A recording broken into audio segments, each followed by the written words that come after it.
under this task force, there was essentially a recreation strategy that was developed by some of the panelists here, all focused on, how do we advance the core goal of this task force, wildfire resilience, but in a way that benefits both recreation and thriving economic development in our communities. So I'm so pleased to have Dana Stroud, who is a colleague of mine in the Newsom administration, who helps to lead the Governor's Office of Business and Economic Development, moderating this panel. So over to you, Dana. All right. Thank you, Secretary Crowfoot. And I'm thrilled to be here and see so many familiar faces. Prior to joining the Governor's Office of Business and Economic Development, I was with the Sierra Nevada Conservancy for about 5.5 years. Shout out to my SNC colleagues that are here. Thank you. Hey there. So this is all familiar territory for us today. I want to provide a brief history of why we're here, and then we're going to get into a panel discussion about how to integrate recreation into some of the fuels work that everybody is doing out there. Most importantly, though, we're going to set a context for you around the economic value of the work that's being done, particularly to the communities that you all live in, that you work with, and that you are interfaced with every single day. We're going to talk about economics, and many of you probably don't realize that you are actually in the business of growing California's economy. So we're going to talk about that in just a moment. But first, I want to provide a brief history of how we got here today. As you know, in the middle of the pandemic back in 2020, Mammoth Lakes Trails and Public Access, or what we'll now refer to as MLTPA, sponsored and convened an advisory committee of some federal, state, and regional participants to produce what we called CalRec Vision, cross-jurisdictional collaboration to advance sustainable outdoor recreation in California. Long title, we get it, but the key point there was about the cross-jurisdictional collaboration. At that point in 2020, we were seeing just kind of some fractured efforts and a real desire to want to try and find better ways to collaborate between the federal and the state agencies that were dealing with the multitudes of visitors that were coming out to visit our natural resources and assets here in California. We don't need to go back to 2020, but you all know what it looked like back then. So this CalRec Vision was developed with federal, state, and local partners. We called it a white paper. We circulated among some colleagues. In the fall of 21, Patrick Wright reached out to the CalRec Vision leadership, MLTPA, and asked if we could kind of reconvene this little advisory body that we had put together to take on the development of a joint strategy as defined in the Wildfire Task Force Action Plan with a focus on recreation. MLTPA broadened that original CalRec Vision Advisory Committee to include additional participants, local LA County parks. We had some NGOs. We had, again, our federal and state partners, including California State Parks, that were participating in that. Fortunately, we had two co-leads that took on the responsibility to kind of chair this committee. U.S. Forest Service, Jim Bacon. I'm not sure if Jim's in the room today, but Jim was that representative. And we had Angie Avery from Sierra Nevada Conservancy representing the state as our co-leads as we formed and moved forward with this key working group under the Wildfire Task Force. This group met monthly for over 16 months, and some of you who were in Grass Valley back in the fall of 22, you saw a brief presentation and an update on the work that had been done. We delivered this joint strategy in January of 23. We delivered it to the task force. We circulated among folks. As we were finishing it, we routed it to a variety of our recreation partners and stakeholders out there. Through our relationship and partnership with the Forest Service, we were able to route it to our tribal communities who are engaged in this. We routed it through our Recreate Responsibly coalition that meets on a monthly basis. We received several opportunities for feedback. We put it in front of communities that had been impacted by fire, and we're still experiencing those impacts of fire to get their feedback on what it meant to be a resilient a resilient community post-fire. So with all of that feedback and delivery to the task force, we're ready to go. We've got this joint strategy, and here we are. The thing that we forgot to do, the element that we forgot to consider and really lean into was the defined plan for implementing these key actions that were identified in this strategy. We handed it to the task force and said, here you go, we've done our job. The key working group has done its job, but we forgot about the implementation. So here we are today. We want to come together and talk a little bit about the work that is already being implemented using some of the key actions that were identified in this joint strategy for sustainable recreation and wildfire resilience here in California. Intentional or not, this joint strategy has kind of served as a guiding document for some of this work that we're going to talk about in a moment. But what we're really intending to do is move into a kind of a playbook formation so that we can take these ideas and these key actions and actually socialize them around the state to the other partners that are in the middle of recreation work, fuels management work, and our focus in trying to integrate. It's okay to integrate recreation projects into the fuels management work that you all are engaged in. So we want to talk a little bit about some of the techniques that are being used for such integration that way, and we'll get into those stories in just a moment. So what I'd really like to do first is start with an economic overview. Some of you may be familiar with the Bureau of Economic Analysis. It's coming out of the U.S. Department of Commerce. Back in 2016, they created the Outdoor Recreation Satellite Account, or what we now refer to as ORSA. And ORSA does an annual, accounting of the impacts of the economy and outputs of the economy around the United States. They've got a multitude of these accounts that they calculate and drive data for every year. In particular, it was a big deal when this ORSA was created, because now we were actually calculating the impact of outdoor recreation to the nation's economy as well as to states' economies. So what you see on the screen right now is the most recent data that came out of ORSA. It shows you, you probably can't see as well as we can, but the percentages of the GDP, the nation's GDP, that recreation contributes to the overall economy here in the United States. So let's just share with you 2.2% of the nation's GDP is driven by the outdoor recreation economy. And that equals about $563 billion in the United States. If we go to the next slide, and that's me, I'm driving, so let's go to the next slide. Wait, there you go. In California itself, we have a value added through the outdoor recreation economy of $73.8 billion, accounting for 2.0% of the state's GDP. Now, I want to note that this is based on 2022 data, because that's what's the most recent available from the BEA. In November of this year, they will release the 23 data. So they're always just not quite a year behind.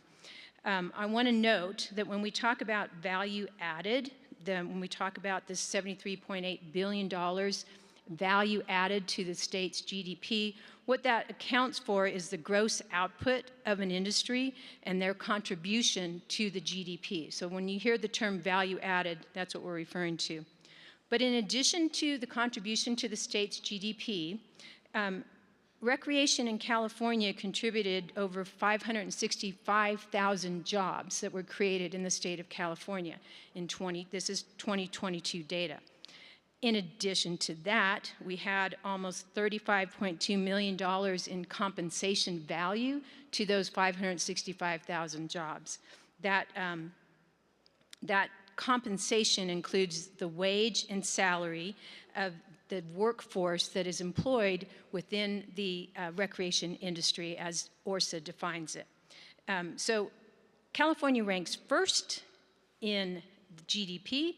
It ranks first in number of jobs created in outdoor recreation. It ranks first in the average compensation of the recreation. Across all 50 states, California is first. So just real quick, I want to share with you, here are some examples of what ORSA counts as recreation activities towards their accounting of the industry.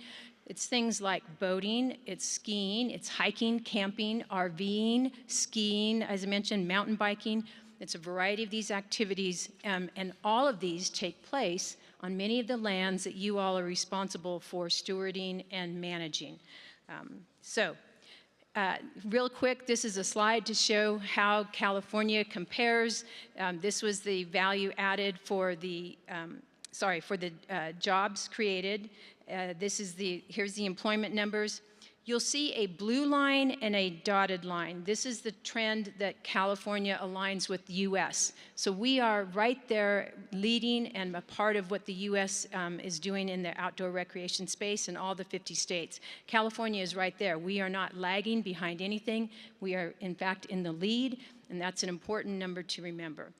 I want to pivot just a moment because we talk about recreation output, but there's also an industry that is driven by that recreation output, and that's our tourism industry. And in the state of California, tourism is a significant driver of our economic activities, particularly for many of the rural communities that you all engage with, the rural and forested communities.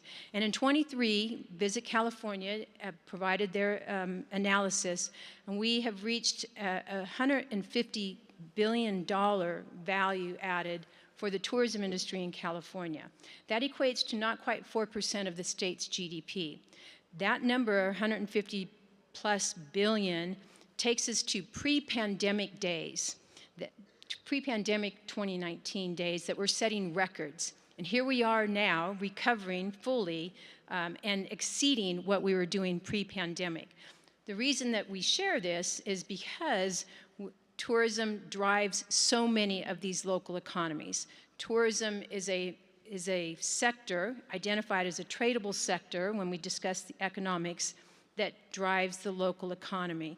And today we're going to hear from some of these communities about the importance of recreation to these local communities, about the work that they're doing to sustain and take care of the lands that all of these visitors are experiencing. But most importantly, we're really talking about a quality of life and a sustainable economy that can withstand and build resilience into the work that everyone is doing out there for our fuels reduction. So I want to, let me start. We will introduce everybody as we go through the panel. And we will, they've got their slides, and we will get started right now as I hand off the clicker. Thank you. All right, Amy. Hi, everyone. I'm Amy Berry, CEO of the Tahoe Fund. It's so wonderful to welcome you all to Tahoe today. Sorry, it's a little chilly in here, but it's been gorgeous outside, so lovely to have you. The Tahoe Fund is a nonprofit. Our mission is to use the power of philanthropy to improve the Lake Tahoe environment for all to enjoy. So what does that mean, power of philanthropy? Well, we've raised a little over $25 million of private funds to help secure more than $160 million in public funding for more than 160 different environmental improvement projects in the last 13, 14 years. And what we really focus right now, I think for this panel, we have 5 focus areas. Forest health happens to be our #1 priority because we know if we allow this forest to burn down, the rest of our priority areas don't really matter. Transportation, no one's coming to Tahoe. Lake clarity, the lake is not going to be blue. Sustainable recreation, people aren't going to be on trails. And stewardship, it will be really hard to take care of a place that's seen catastrophic wildfire. So we're very focused on forest health, but sustainable recreation and stewardship mean an awful lot to us because we in Tahoe have a $5 billion economy. So we're a big slice of that chart that Dana just showed up there. We have a $5 billion tourism-based economy. We have about 40,000 people that live here, and on an annual basis, we see about 15 million visitor days a year. That's Yosemite and Yellowstone combined, if anyone is counting. So at a very small space, and you can see on this map, as you've heard all day today, it's really hard to get things done around here. We have 2 states, we have 5 counties, we have a city, we have 80% of land owned by the federal government, 10% private, 10% state, and we have a wonderful partnership with the Washoe Tribe of Nevada and California. So it's tricky to get things done around here, and when it comes to sustainable recreation, that's true as well. And so as Dana was talking earlier, everybody remembers COVID. It was kind of crazy. In California, you couldn't go to your park, you couldn't go to Disneyland, you couldn't go to the mall, but you know where you could come? Tahoe. And we saw trail counters that were higher in April of 2020 than they were in July of 2019. And we are a seasonal destination. Shoulder seasons are very quiet. You're lucky to be here right now. There's no one else really around.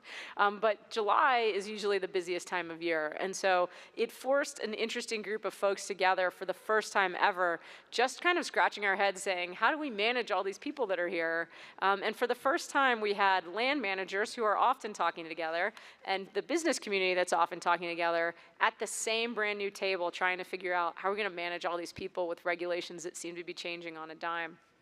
And after we sort of all took a breath, we got through the summer of 2020, we reconvened everybody to just understand how are we going to do this differently in the future, because COVID wasn't necessarily creating new issues, maybe it's shown a little spotlight on it, but we were trying to figure out how do we do things differently, right? The definition of insanity is doing the same thing over and over and expecting different results. And so we got together, hit the green button, and we looked at the trends that we were facing as a region. You know, $4.5 billion in direct spending, 2 million unique visitors, which is actually, this says 17 million visitors days. Every time I look away, the number grows. A total economic impact of $10 billion, and nearby population growth of 26 to 28%. So that's Northern Nevada as well as Northern California. And we know with temperatures, the hotter it gets in the valley, the higher our visitation ends up in Tahoe. So we got everybody together to develop the first ever shared vision for what we want outdoor recreation and tourism to be in Tahoe. It had never existed before. I think the land manager, kind of joke that Tahoe was run like a giant resort where the sales and marketing team never got to talk to the operations team. So the sales and marketing folks are like, hey, come to Tahoe. And the land managers are like, where did all these people come from? And so we got everybody together at the same table. We developed a shared vision, which is not on this slide. This is, I'll take you through the structure. But the shared vision is basically the 3 Ps. How do we make sure we take care of a thriving $5 billion economy while taking care of our local community while protecting our natural resources? And everything that we do should be with those 3 things in balance together. And it sounds very obvious, but we'd never taken the time to all sit down together and work that out. So out of that vision came a plan, not too dissimilar to the plan that Dana was talking about, the Destination Stewardship Plan. We all signed it. I think there were 14 or 15 partners a little over a year ago. And the most important thing to us all as we went through this exercise was that we didn't want a plan that just went on a shelf and nothing happened. So we designed a plan with very specific action items, and out of that grew this structure of how this new Destination Stewardship Council operates, which is really designed to execute the plan. So we have an executive committee, we hired a managing director, and then we created working groups for each of the pillars of the plan. So the one pillar was create governance to make sure this plan doesn't sit on a shelf. So that's pretty much what you're looking at here. One pillar is foster a tourism economy that gives back. We heard loud and clear from locals that they did not really appreciate living in an economy that was driven by tourism. There's definitely a sense of like, this is my trail. You know, why are all these people on my trail? But they don't appreciate how much happens in this basin because we live in a tourism-based economy. So really working on that in the blue pillar. The green pillar, advance a culture of caring for Tahoe. That's really about the stewardship side of it. How do we get everybody who lives, works, and plays in Tahoe to take better care of Tahoe when they're here? And then the purple pillar is improve the Tahoe experience for all. That's really like the infrastructure piece of this plan. How do we design different systems, either transit systems, trails, peak demand days? We don't have a busy day every day in Tahoe. We have maybe like 50 very busy days. And on those days, we're gonna need more restrooms and we're gonna need more bathrooms and we might need more shuttles. So the idea is how do we put different groups into each of these pillars and come up with really strong actionable items and then actually do something about it. And this last July 4th, I'm probably running out of time. This last July 4th was a great example. So everybody, we're talking about the forest all day today, but the reason people come to Tahoe is to be inside of this forest. And if we don't take care of the forest, we know that we're going to lose our economy and we're going to lose our community. And July 4th has been a really hot button for us as a region. People just flock to Tahoe on July 4th, and we're not always ready for it. And sometimes they leave some trash behind, and sometimes the media makes a really big deal out of it. So this year, now that we have this new structure in place, we all sort of held hands. I think there's over 20 partners now, and we said, we are going to make sure that July 5th this year does not look like July 5th the year before. And the headlines the year before were Tahoe's beaches trashed. The headline this year, thanks to this new structure and a lot of work by a lot of partners, was Tahoe's beaches shockingly clean on July 4th. So that's a lot to go over, and I know we have a lot more panelists, but thank you for allowing me to share you a little bit about Destination Stewardship Plan, and if you'd like to know more about how we set it up and what we're doing, I'd love to talk to you about it. Yeah, thanks, Amy. The Destination Stewardship Plan that was created up here in the Basin is actually serving as a model for many of our other rural communities and forested communities to think about how they, at the local level, are stewarding the lands themselves in partnership with the management agencies. But there's a key element to that also in integrating some educational opportunities to the visitors that are coming in so that they themselves become stewards of those lands. Therein lies Destination Stewardship Plan. And Tahoe really has set the bar very high because of the plan that they have put together. It's quite phenomenal. So thanks for that. I want to move next to a lead agency, Forest Health here in California. Stu McMorrow is the staff chief of the Wildfire Resilience for CAL FIRE, and he helps support reforestation initiatives around the state itself. In addition to that day job, Stu has been the chair of this task force's reforestation and landowner assistance working groups. Stu and I had a chance to meet back in May when the Wildfire Task Force had a meeting up in Sacramento, and we were kind of thinking about the next iteration of this action plan. Stu and I, we both didn't really have another working group to join, so we created our own there in that meeting, and we identified a lot of shared interest, particularly between recreation and reforestation. So Stu, let me ask you this. In our conversations that we've had over time now, I've heard you say, healthy forests support healthy communities. From your perspective, what's the link between healthy forests and recreation? And as a follow-on to that, what do we need to do to help advance both at the same time? All right. Thank you so much for having me to speak on this panel. It means a lot because recreation to me is a really big deal. And those of you that know me know that well. You almost can't help but know that about me because I'm always talking about it. And as a forester, I am probably the lone forester on this panel and at the table here as well. I became a forester because of my love for the environment, and I would venture to say that most of us probably developed some love for the environment because there was a trail going through it somehow, or you owned land and you had access to that land. And I think that's just so critically important when we're talking about forest management and the intersection between that and recreation. And when I sit here and talk about recreation, sometimes I think, are we talking about a prescription drug? Recreation,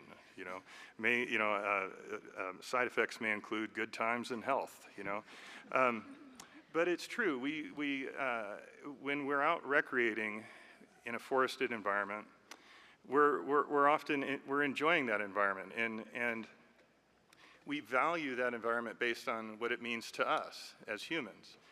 And community health is so incredibly tied to the environment around that community. I think since humans have been living on the planet, their health has been tied to the environment around them. We've already heard that this morning from Chairman Smokey, I think. And I really liked hearing that. I think that was great. But these forested communities, and I'm going to talk a lot about small, rural, forested communities such as the one on the picture here, which happens to be one of my happy places right now, Quincy, California. And they have experienced a lot of impact from their forest environment and the changes that have occurred there. As you all know, the Dixie Fire happened in that community in 2021. And the the community suffers so much during a wildfire. And we talk a lot in this forum, especially with the Wildfire Resilience Task Force, around the work that we can do ahead of a fire to keep a fire from happening, and that is all so critically important. I'm going to talk a little bit today about reforestation and that restoration of those communities and those forests that sustain them. When these communities are impacted by a wildfire, right away they lose business immediately. People who, is somebody changing my slides for me? Hit the green button. No, but somebody already did. Oh. Thank you, whoever did that. Right away, they're losing business. People who work in the woods who are loggers, they right away can't go out into the woods and conduct their business. They're losing money. And communities like Quincy and so many others up and down the Sierras who rely on visitors who come to their community to recreate, and all the businesses that are associated with that, all of them suffer immediately. And you'll hear in the news, and of course, for very good reason, we focus on the human suffering and the community suffering, and I am not here to make light of that at all. It is terrible. I've been a firefighter for over 20 years, and I've experienced it myself. But we don't often talk about the after effects of the fire. We move on to the next fire. We hear sometimes about the recovery efforts, but it's that reforestation piece that's got to be talked about more. In natural cycles, sometimes after a disturbance, they try and return back to a semblance of what they were. And as climate change advances, these conditions are not the same as they were. These ecosystems are not returning back to exactly what they were. And in some cases, they're not recovering at all. And we have this fire vegetation feedback that happens. We have a fire comes through, wipes out trees, as you can see in this picture, and then a lot of brush and grass grows back. And that brush and grass grows back right around that community. And that community now is faced with even higher fire risk than they had before. And so we can use reforestation as a tool to help these communities not only recover economically, but help keep them safe. Reforestation in and of itself is a fuels management action. And so with regards to these working groups that we have within the task force and the strategies that we've come up with, we have also been able to develop some programs around restoring these communities quickly, or I should say the forests quickly. We developed a concept called emergency forest restoration teams, and we were able to successfully not only pilot them, but actually complete several of them in the last few years. And the concept is that we get in there right away, and we start assessing the damage, coming up with site preparation contracts, getting seedlings growing, and start getting forests replanted immediately in the wake of that wildfire. That helps these communities recover. These little seedlings are, the reforestation, as we all know, is air quality, water quality benefits, wildlife, carbon benefits. But these little seedlings are like little symbols of recovery, their hope for that community. And that plays directly into the recovery of the economy of that community. And recreation in these small communities is so critical, especially in the ones that are really beautiful. And my friends from the UC Extension reminded us all of a concept called solastalgia. And that is the emotional distress that people feel when their environment is changed in a negative way. And we need to help them recover that solace. And they get that by being able to go and recreate again in their environment. And so that's where I think this whole tie comes together, around the interplay between forest management and recreation. And I also want to point out that we have a number of strategies that have been drafted.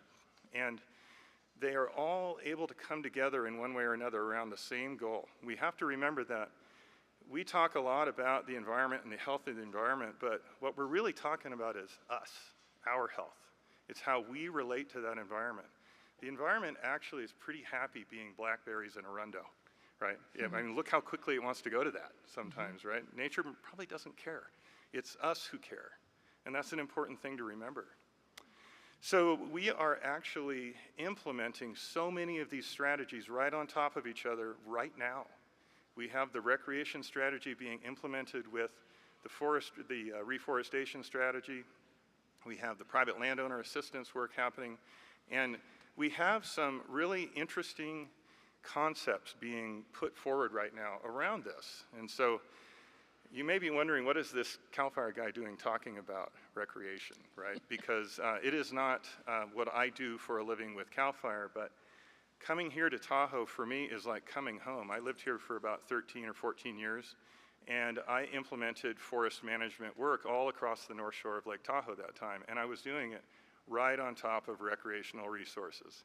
And we found so many ways to find a way to keep that recreational resource open. A lot of times it was trail access points and things like that. And we're going in and running big, heavy equipment over these landscapes, and we have to be really careful about recognizing that these recreational resources are so critically important to this community, even well before a wildfire happens and we're just out there doing a fuels management project. I know of at least one that's going on right now.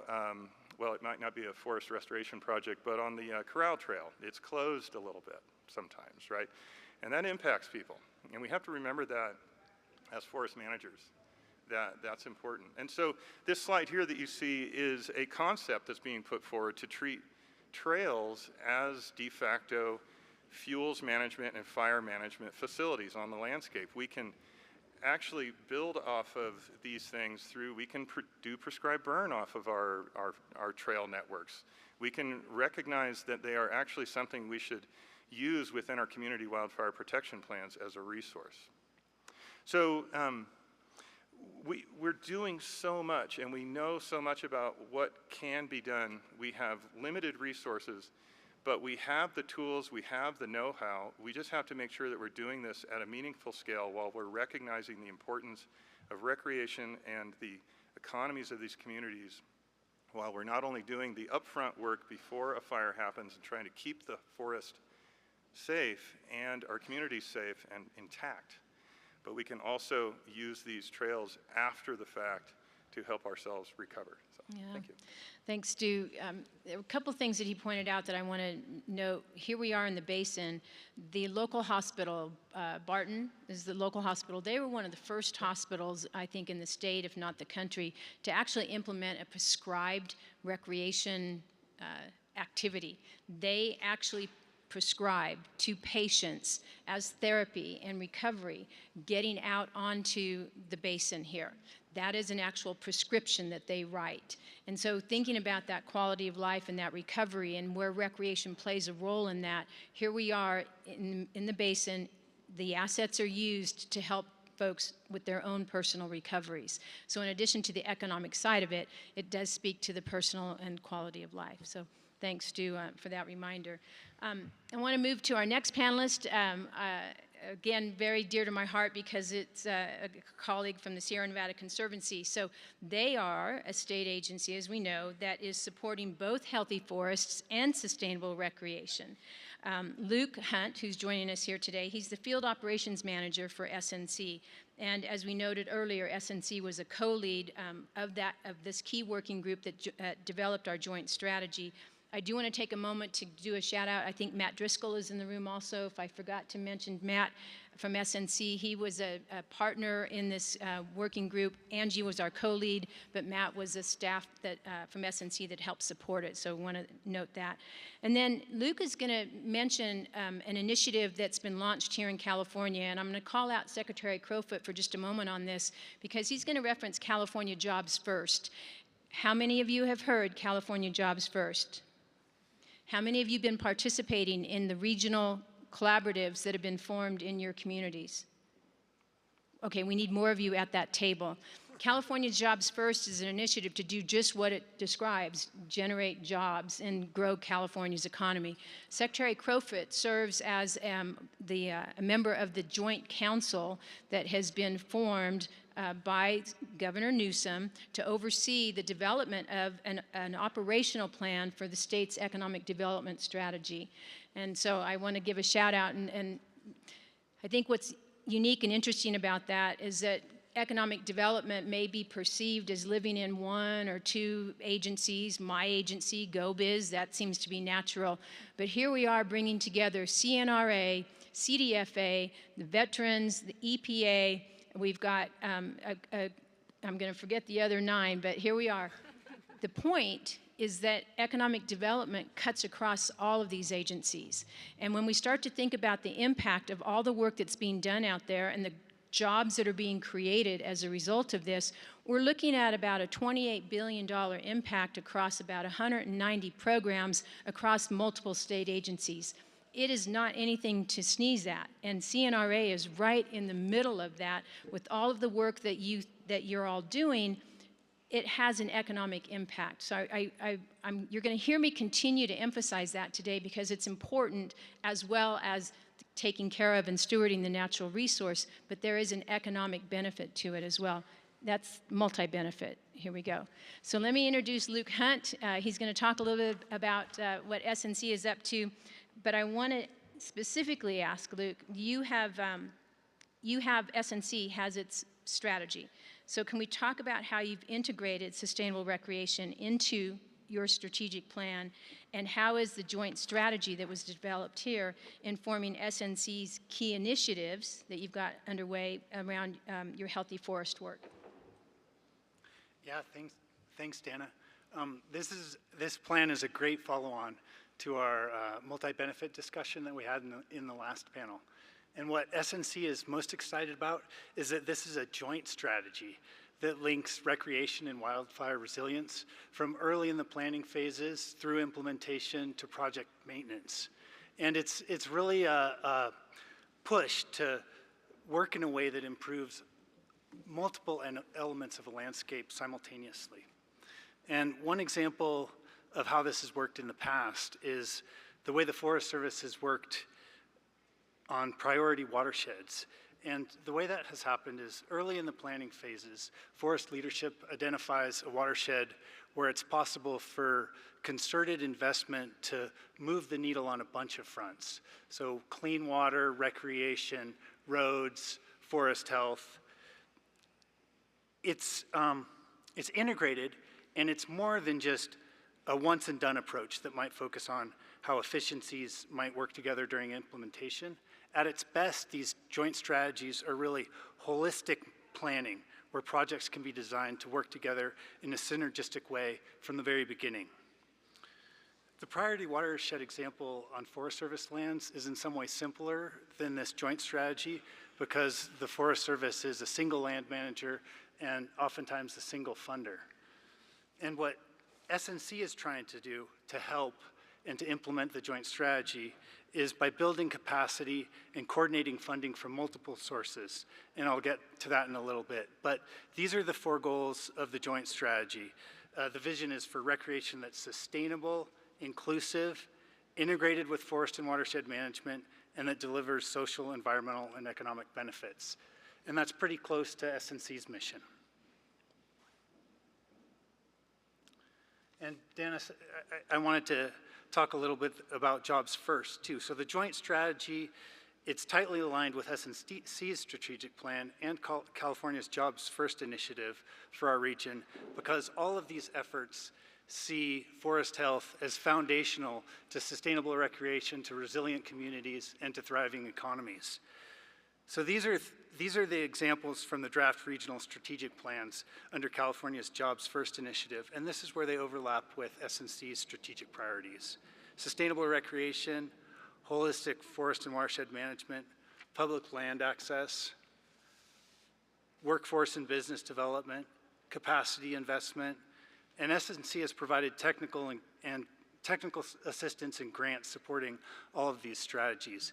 And Michelle and John lead some very impactful multi-benefit programs where SNC was able to invest early, providing the first public planning dollars. So you've heard SNC talk about the landscape investment strategy at other task force meetings, but we haven't yet talked about recreation. And at the bottom, if you've seen the landscape strategy, you'll see that I put the implementation side of this is from Sierra Butte Trail Stewardship. And What this landscape investment strategy is it's S&C's effort to align multiple funding streams. And it's built around this idea of ready landscapes, where there's capacity to work together over multiple years to, again, move the needle on a number of fronts. The key metric of a ready landscape is a project portfolio that's been prioritized by a collaborative representing diverse interests. One example from just over the hill is the Healthy El Dorado Landscape Partnership. It's the first funding. S&C helped coordinate some of the first funding with CAL FIRE. It came in a number of flavors. CAL FIRE from the forestry side, the Wildlife Conservation Board for meadows and habitat. S&C provided recreation funding, and Forest Service funding came through a stewardship contract with S&C, and also, like we talked about at the last task force meeting, through S&C's Good Neighbor Authority. As a pilot program, it's imperfect, but I think it points in the right directions, and it highlights two areas where we can all do better next time. First, the recreation projects that S&C funded could be integrated earlier in their development so that the joint strategy goals work better together. Second, we could improve by having fewer agreements to manage, so better funding coordination early on in the process. What I think is already working perfectly is the incredible people in Healthy El Dorado and in other ready landscapes like around the town of Mammoth. And I think the big win that I see and that we've talked about over and over at this meeting and at other task force meetings, the big win is coordinated funding that supports recreation, local economies, and forest and watershed health. And the three strategies that we talked about, the joint strategy, the California Jobs First initiative for our region, and the S&C strategic plan, all point towards that big win. And this has been a plan-heavy discussion. So if I could boil it down into a single request, it would be for 3 parts: predictable, coordinated, multi-benefit funding at a level that makes a difference. And I framed this as an ask, but we've heard this in the last panel. We've been hearing this over and over, that predicted, coordinated, multi-benefit funding is something that we're all pushing towards. And it is so inspiring to hear some of the progress that the task force is making pushing this. Luke, thank you. That three-part ask, I think, is extremely important. And I want to also, as we transition to the next 2 panelists, acknowledge that this work is being done at a local level in many cases. And this falls sometimes disproportionately on many of our smaller and rural and forested communities for them to engage and help support this work. And we've got, in many cases, lightly populated communities that are taking on these responsibilities, and that's what we refer to as disproportionate. It would be great if there were, 50,000 Michelle Abramsons out there to help get this work done, but we don't have it. So this is where we really do start to rely on partnerships and to get this work done. So we've talked a little bit about plans. We want to move into some practitioners who are actually on the ground doing some implementation. And we want to start first with Michelle Abramson here. She is the Connected Communities, and I'm going to ask everybody who's been tracking the Connected Communities project. Yeah, okay. That's one you want to start to engage with and follow as well, because it's extremely, extremely cool, and I can't wait to be on it. Anyway, Michelle is the Connected Communities project manager for the Sierra Buttes Trail Stewardship. Many of you met Greg Williams, and many of you probably work with Greg Williams. He was here back in 22 and did a presentation to this task force. Michelle is a member of that incredible SBTS team up there, and we're thrilled to have her. As Stu mentioned, her community that she resides in is still recovering from the Dixie Fire 3 years later. These fires do have significant impacts on our communities. I also want to note that the Sierra Buttes Trail Stewardship, it was created out of a desire to sustain a quality lifestyle in the Lost Sierra. And it resides itself at the intersection of community economic resilience and healthy forests. And that's a pretty key vision, if you will, for what SBTS does. So Michelle, let's ask this question of you. your organization has helped develop hundreds of miles throughout the Lost Sierra, and that has helped support economic growth and job development there in the region. You've also experienced catastrophic wildfire events that have impacted the trails work that you previously completed. Let's share with the group how SBTS, or Sierra Butte's Trail Stewardship, how you're helping lead the regional recovery efforts through trail restoration work, and how you're integrating trail work into ongoing healthy forest work. Thank you, Dina, for that great introduction, although the idea of 50,000 Michelle Abramsons is a little bit terrifying, especially to my husband, I'm sure. I didn't see enough hands going up when they talked about connected communities, so I want to take a second and introduce Sierra Butte's Trail Stewardship if there's anyone out there who doesn't know about us. You might have heard of we have some big events in the area, the Lost and Found, or the Downieville Classic. So you definitely have to attend those. Those are a blast. I heard partnership a lot mentioned in these panels, so I think I kind of want to start there. The Sierra Butte started over 20 years ago when the Forest Service lost capacity to maintain some of the trails. And Greg Williams, our founder, the guy with the big beard, he knows the value of trails and how they have economic and community value. He owned a bike shop, so he saw the economic value they have. And he grew up there getting lost on those trails and exploring the area, so he saw the value in the community. And he, through help with SNC, as Luke mentioned earlier, he kind of started this Connected Communities project, which borrows or has a lot of the same ideas that have been brought up about multi-benefit trail corridors, how these things can be so integrated to other aspects, the economic values that Dana brought up earlier. It's honestly the Joint Strategy Task Force. It's a lot like reading our Trails Master Plan, which is the part that was funded by SNC, which is now online, and it is a super fun read if you guys would like to check it out. So that's where he started, the economic value of trails and how they could revitalize these mountain communities. Oh, I have to start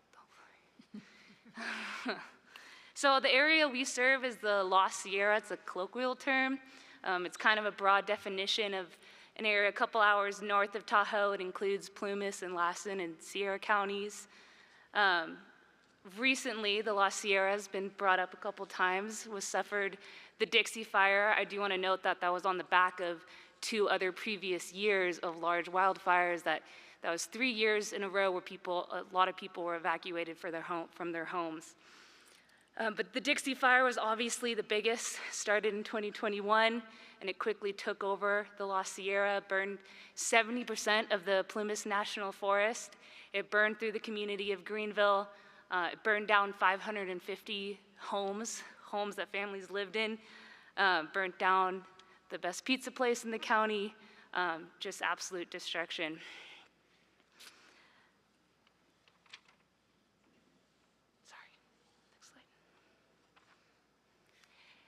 It also burnt down a lot of our trails. So not only did it burn down a lot of the trails, I also want to point out that the firefighting efforts bulldozed some of our trails. And then you had quite a few of our trails get burned over, including some of our most popular trails, like the Mount Huff Trail and the Indian Falls Ridge Trail got burned over. And it takes a lot of work. Trail maintenance on trails that have been burned over by fire, it's like an absolute war. It's been 3 years, and this pictures are from this summer. We had a trail that's burned 3 years ago from the Dixie Fire. We went out we thought it was gonna be a couple trees down. It ended up being 84 trees that were downed. We had to clear them off of 6 miles of trails. So trail maintenance is just so much harder, and the funding is also drying up as well. Even our Forest Service partners are struggling to get the capacity to help us maintain these trails, and so it's almost like it's 20 years ago where we're facing trail closure and losing this public access to trails. So I guess I do want to point out that during the fire, Stu kind of pointed out it, there's there's nothing that we can do. Most of us as a community, we kind of just have to sit and wait. It's such a nerve. I'm sure most people in this room have been evacuated before or been affected, have had families that have been affected by fire. And it's just this horrible feeling where you just can't do anything and you're kind of at a loss. So it was after the fire that we kind of asked ourselves, well, how do we not put ourselves in that place again? What can we do right now to restore some of the destruction that we saw from the fire, and what can we do to protect our trails? The restoration, there's kind of two parts. You got the restoration of the trails that I kind of mentioned earlier, all that work on trail maintenance, bringing it back from bulldozed to single track trail, making it something that is an enjoyable experience for everybody. And then you also got the restoration of communities, and Stu kind of hit on this a little bit, but yeah, the community is devastated after. I mean, the population in Greenville is like about half of what it was 10 years ago. You have businesses that are just starting to pop up again and just rebuilding, but they're also facing just a huge mountain of struggles that come after a fire, the things that people might not think about, the mudslides, the landslides, the trying to get your payout from the insurance companies or PG&E, whoever it is, trying to get and afford fire insurance now because it's even higher and higher, sometimes really hard to find. These are all things that make it harder. So restoration of a community, and that really gets at, what trails can do to that is kind of what Dana mentioned earlier, is that economic factor, bringing back an economic resource into these towns. We have a project going on, and it's another partnership one. We have it with the Plumas National Forest and Sierra Institute. We are trying to build a trail system around Greenville that we can start on right now. That would be that instant, hey, community, I know it's hard. You're still looking at a landscape that looks post-apocalyptic, but you can get back on these trails. You can get back, back to the access to the public lands that surround you.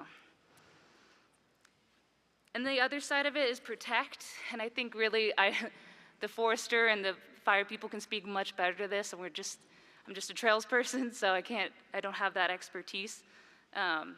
But we do, Sierra Buttes does have fire-hardened trails as part of our plan to our vision of future trails.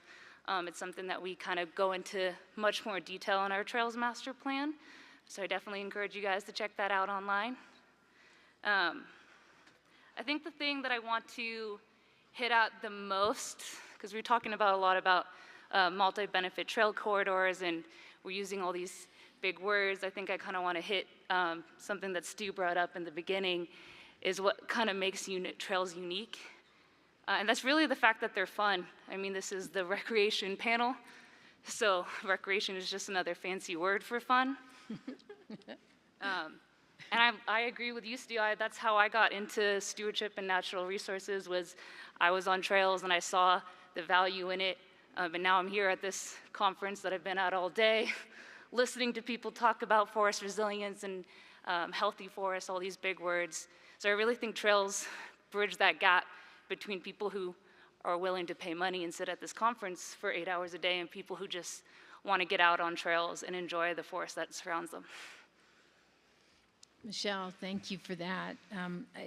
I want to point out in the joint strategy that was developed by the Key Working Group, there are middle, and post-fire key recommendations in there.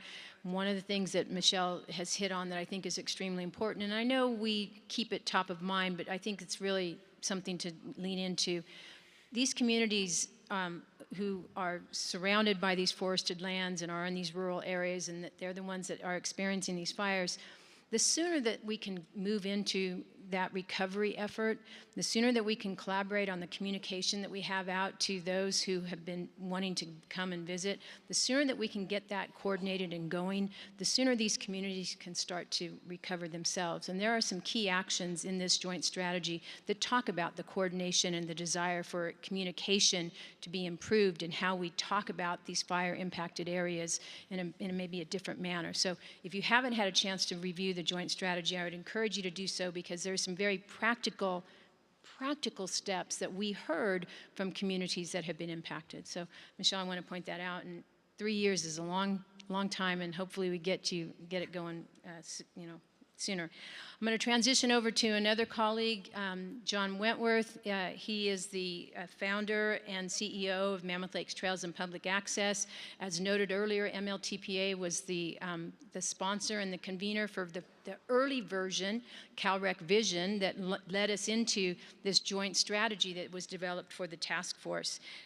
He has been at MLTPA since 2005. I have known John since 2005 because I happened to be the Tourism and Recreation Director for the town of Mammoth Lakes, and that was a collision that happened in Mammoth Lakes. I will tell you that. It has changed Mammoth, and it has changed the way Mammoth approaches its recreation infrastructure and the value that it places on recreation there in the community itself. I want to note that John continues to push for the implementation of these key actions in these joint strategies, and he's on the ground very actively engaged in a variety of initiatives there in the Eastern Sierra.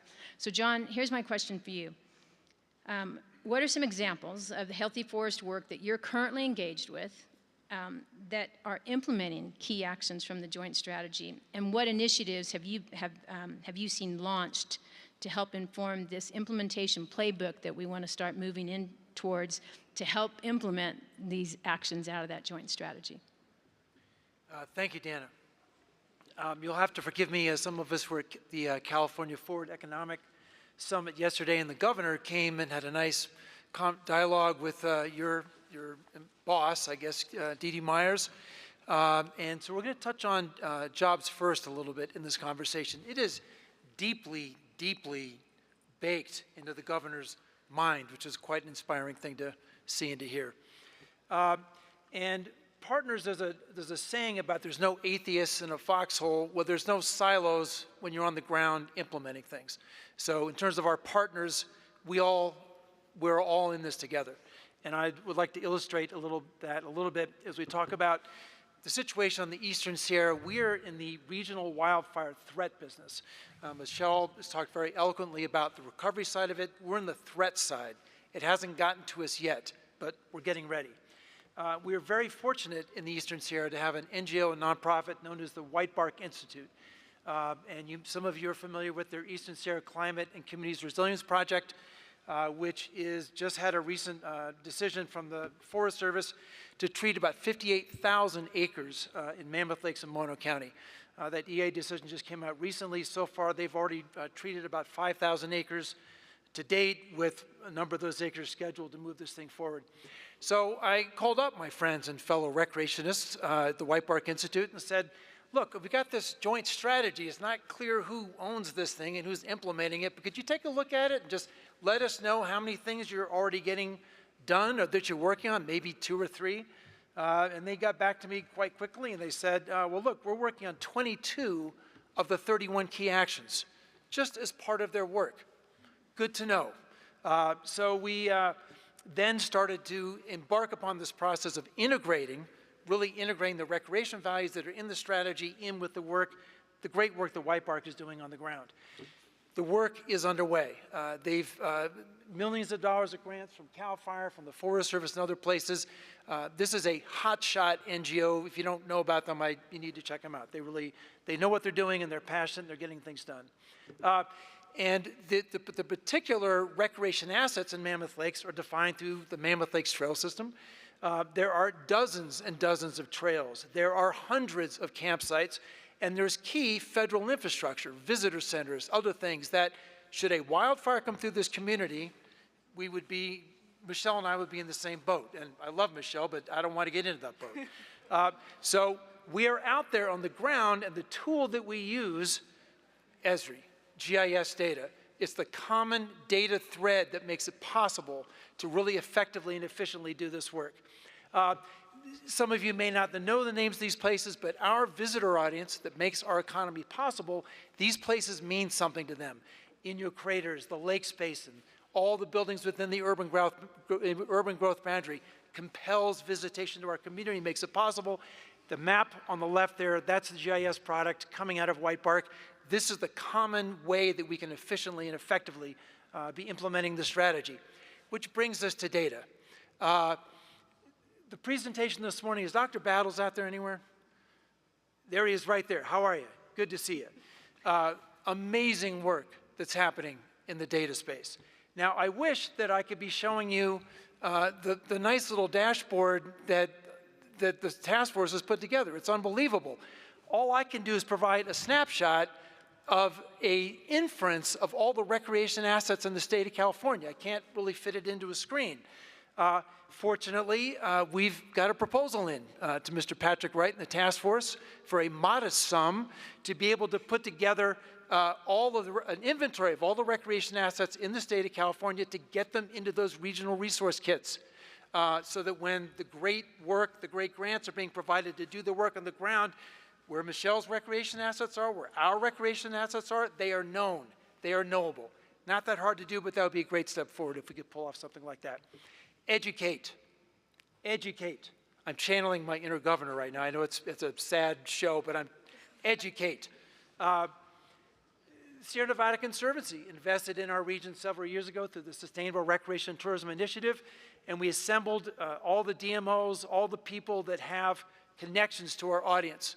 And we've come back to leverage them to be able to put together, social media stuff. Again, this is all volunteered at this point. We were able to get a modest sort of a sub-agreement with Whitebart to get these things on the ground to start getting the word out to our audience. Well, let's talk about scale a little bit. There are 30,000 permanent residents in Alpine, Mono, and Inyo County, 7 million visitors. And rumor has it some of them start fires, right? I don't know. This is the scale that we're talking about in rural California. Millions and millions of people from around the world, from all over California, they're voters, let's not forget that. Public lands need public support. They come to these places for the reasons that Michelle talked about. It's fun, it's rejuvenating, it's essential to the human spirit. We need to be communicating with them. There's excellent tasks, key actions in this strategy to take this statewide. These are things that can be done. And finally, rural economies. This is important. California Jobs First. In our region, we're in the Eastern Sierra region, and the basic way to look at this is the activity of recreation, which runs the gamut from a clear night sky, where you can see the stars, to hiking, the PCT, doing all these different types of things. That activity drives rural economies. As Dana mentioned earlier, it's measured by BEA, it's measured by tourism, which the governor pointed out the key role that the tourism sector played in this year's budget for the state. It's a key driver. But recreation is the activity that compels that financial stuff that's measured through tourism. And in our region, we've completed, thanks to the Sierra Business Council and others, the strategic plan for our region. Sustainable recreation and tourism is at the top of the list. It is the sector. This is a region that's about 80, 90% managed by the federal government. That's what we do out there. There was a parallel effort going on of interest that came out of the pandemic, that came out of the federal government to about a $5 million grant went to the state of California to update the regional tourism strategic plans. This was kind of puzzling just because the way that Visit California looks at regions in the state is it's not completely different, but it doesn't align with the regions coming out of California Jobs First. But okay, interesting effort, let's see what they come up with. And it was puzzling for a while until last week when Visit California published a map that shows Visit California's regions and California Jobs First regions coming together. There's convergence happening around the tourism activity and the recreation activity and the economic activity. Very interesting. This just came out last week. And this points a little bit to the kind of a key role that some of the agencies could play to coordinate where across the state in the 13 regions of California Jobs First is recreation and tourism rising to the top. How can we start aggregating, getting like-minded folks together to start bringing these things together? That's an interesting opportunity because Visit California is a powerhouse, and tourism, as Dan has mentioned in California, is it is a fundamental driving part of the entire statewide economy. It's about $150 billion last year that was generated through tourism. And in the Natural Resources Agency, the Outdoors for All is a critical policy document. We heard it mentioned earlier. What role does it play in all this? It clearly and explicitly expresses California values. the values of how human beings should be interfacing with these landscapes through tourism, through recreation. It's a beautiful North Star that can guide across the vast expanses of the state. Finally, the work that the task force has been working on, these are just a couple of examples from the Forest Service, landscape scale wildfire work, also from SNC, landscape scale wildfire work, statewide.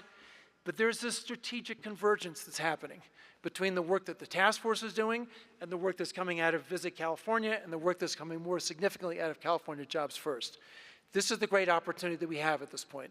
The task force is doing unbelievable work. I mean, the data work, the things we've seen today are inspiring. They're kind of awe-inspiring.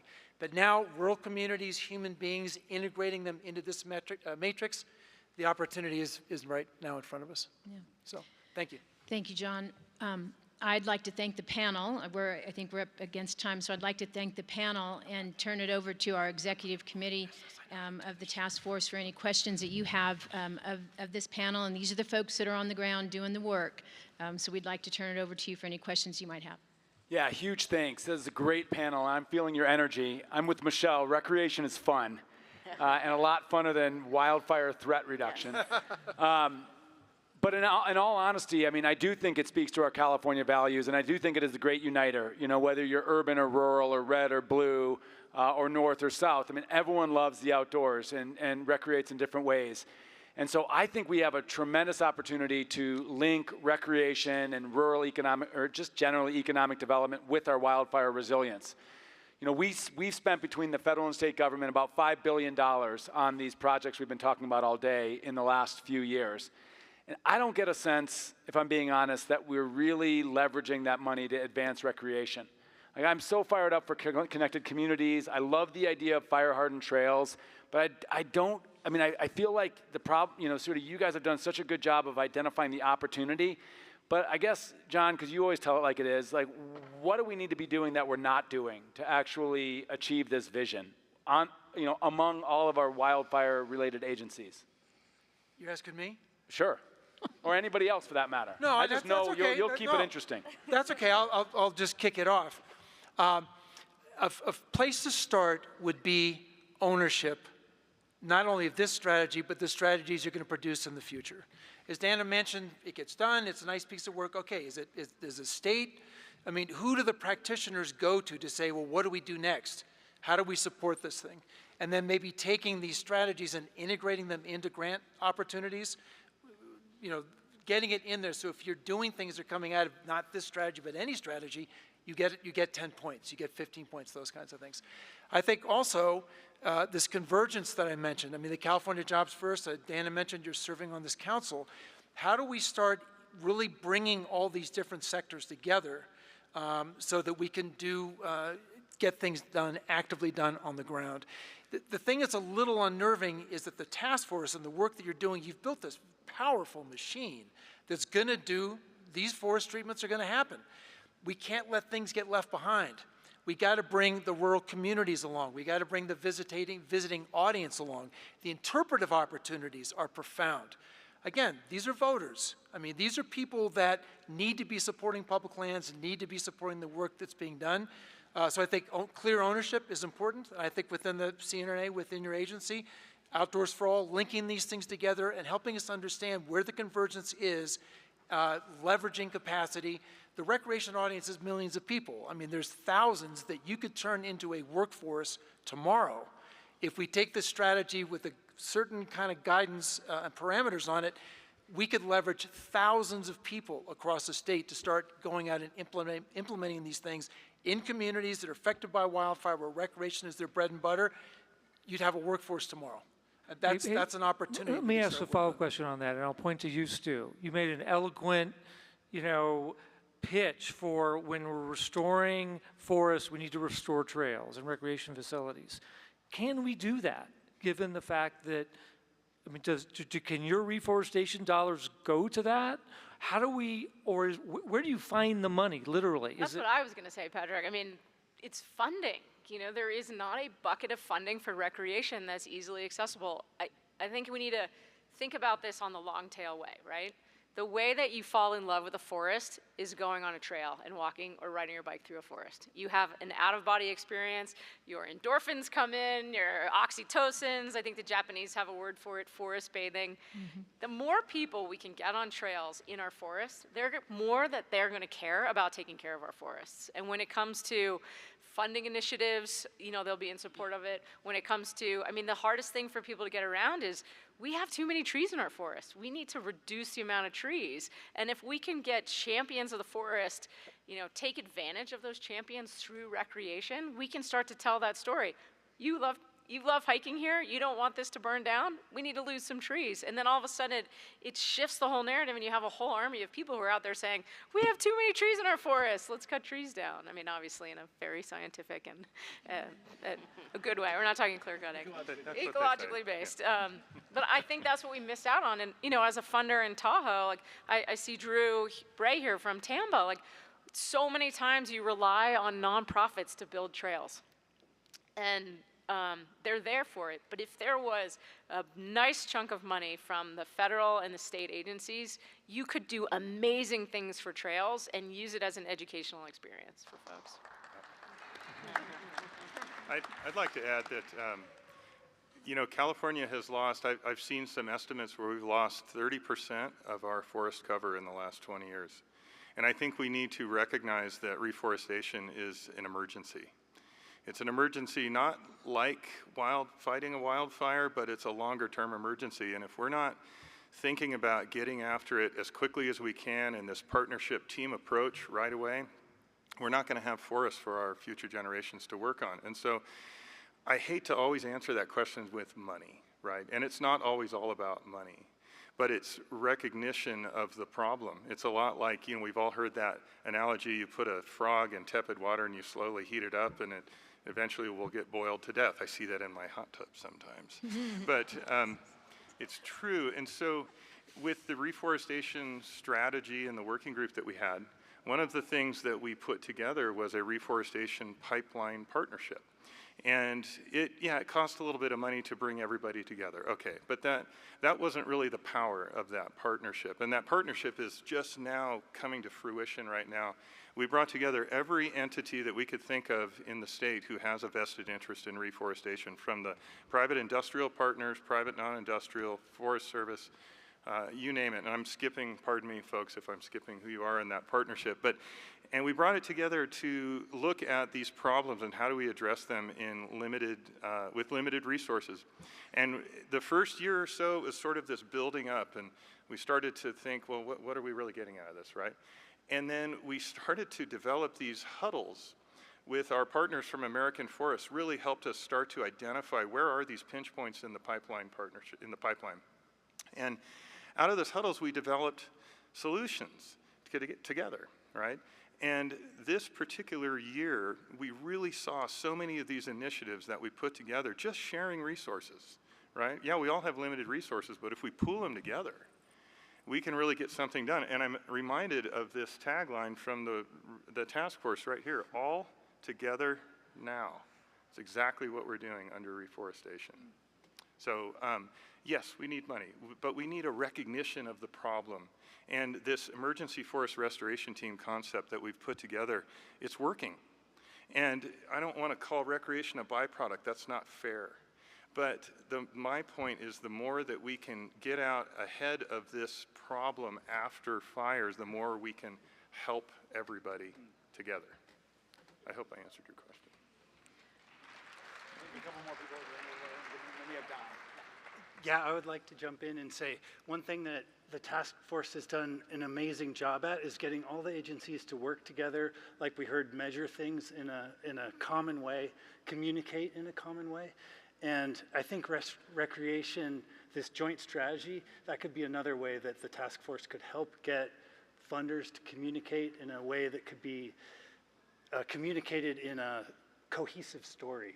So I think like public health, these things that cross straight over to smoke and wildfires, it seems like these are some metrics that through the joint strategy you could set some goals, like communicate statewide goals that then groups like the SNC can say, we're building down from these statewide goals, and this is how our initiatives fit towards moving the needle towards what the task force has defined. I like that. Yeah, I want to say something too. Obviously, if you bring up barriers to a bunch of people trying to implement stuff, everyone's getting pretty worked up about it. But I like to add on to what John said a little bit. We have thousands of people who volunteer with us every year. I mean, part of that's because we bribe them with beer, but they're out there, they're doing the hard work with us. And then to also mention what Amy mentioned about funding, obviously that's huge.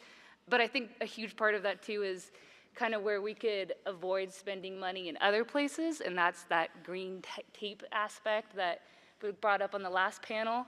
You brought up NEPA and CEQA, but I would just like to say we've had multiple trails projects that we've lost, S&C ones that we've lost, or money has to be redirected to getting not just NEPA and CEQA, but 401, 404 permits, the 1600 permit, the SWPP, the OPP, all of these other permits that different agencies have the right to ask us to do, and I understand the purpose behind them, but it just seems like we're doing the same work across different agencies, both federal and state. So. True, true. John, real quick. Yeah. Fund the data piece. CNR, There's a proposal on that to Patrick. Is that true? Yeah, it's that guy over there. Fund that. The role of CNRA to coordinate and incentivize implementation along the lines you're talking about. Get it into the grant application to do that kind of stuff. One thing I left out, but I want to make sure that we sort of appreciate, is the scale of the wildfire crisis in recreation ski areas. If Mammoth Mountain burns, if the main lodge burns down, if the town burns down, the economy of the Eastern Sierra goes up with it. So the scale of recreation assets to be considered is the full gamut. I just wanted to make sure I got that in there. Really good point. Don, last question.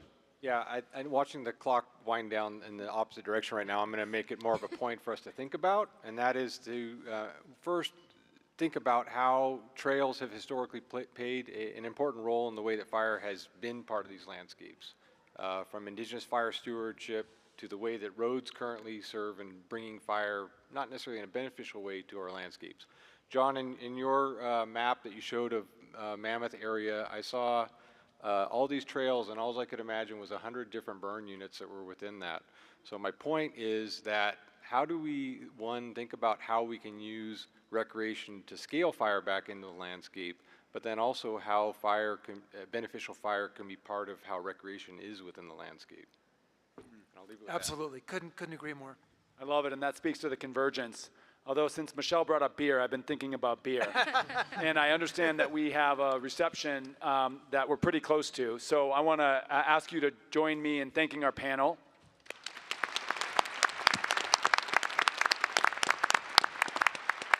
And as we close it out, I'll just ask you to stay here with us on the dais. So we are at the end of a really productive day from where I sit anyway, and I just want to ask for any hot takes from our executive committee about today. I thought it was a really energizing day. I loved this morning understanding tangibly the progress we've made together over the last few years. It's incredibly impressive, and frankly, if you would have asked me if we would have achieved that amount of activity 3 years ago, I would have never believed that we could.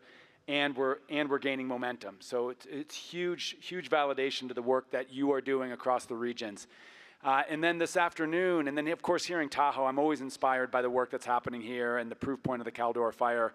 And then this afternoon, about the potential that we have to take this focus, this priority on wildfire resilience and achieve so much more, including protecting this world-renowned biodiversity and nature that we have and expanding outdoor opportunities and maintaining those outdoor opportunities. I think the potential of what we can do on this task force beyond just wildfire is really, really high, and I want to focus in coming months on how we actually achieve that potential. So those are my thoughts. Others? Supervisor. Real quick, just, one of the important things that I learned out of this is how important tourism is to the National Forest, which is the biggest user. I think I got that from Randy Moore. The other thing I liked was that little map about the trail, about expanding that. That's my takeaway that I want to implement back in Siskiyou County. So again, this has always been a learning experience. I just appreciate all this goes on here. Yeah, thank you so much. Doug. I really appreciated the tour to the mill.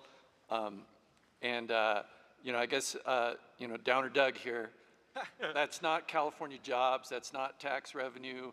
All that equipment there, if that was in my county, that would be taxed. We'd be getting revenue. So I think a vibrant forest products industry needs to be a priority. And then we can use, thank you, then we can use the grants and tax dollars for recreation projects. So my 2 cents, but a great conference. Thank you very much. And I'll just say, big missing piece of the puzzle is getting that forest products sector working back again, because we don't have the public funding. You know what? I don't care what the federal or state budget surplus could look like to do the work that we need to do. We need to help these companies succeed on ecologically based projects. So I'm with you. Just quickly, this has been such an incredible day, and I'm so happy to have been able to sit here. And one takeaway for me is predictable, coordinated, multi-benefit funding that makes a difference. So thank you, Luke, for that, walking away with that. And I'm just glad we ended on implementation and people, and really thinking about that and how we communicate all of it. There's been so many conversations on strategy and plans and all of it, but thinking about the communication aspect too on the ground in the communities is really important. Yes. You know, in research, I think we often will tease apart pieces to really dive deep into how certain elements work. But we also realize and always make the case that we have to think about everything together to have meaning. And so I just love the thread of the conversations. It really is weaving everything together, which is really the ultimate goal. So really appreciated that.